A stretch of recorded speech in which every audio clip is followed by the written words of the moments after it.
Ich werde so eine gute Mutter sein.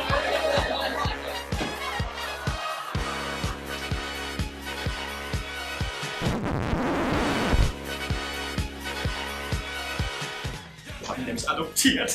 Der einzigste Weg für unser Kind. Habt ihr es denn probiert? Was denn? Ja, auf die übliche Art. Blume und Biene.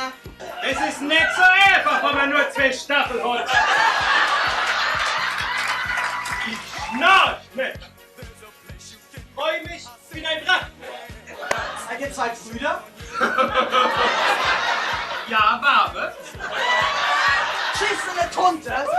Und der andere ist ein aufgeblasenes Hähnchen. Du bist der beste Grund, warum man keine Chicken McNuggets mehr essen sollte, Alter. Ich hab diese scheiß Adresse gekriegt, aber hier muss verrecken, nicht wohnen. Wohnen! Meerenscheid hat mich hierher geschickt. Ich kann nichts dafür, verdammt. Schwarz auf weiß. Wir haben ihn adoptiert. Was? Verurteilt, vorbelastet, kriminelle Vergangenheit. Verurteilt wegen Totschlag.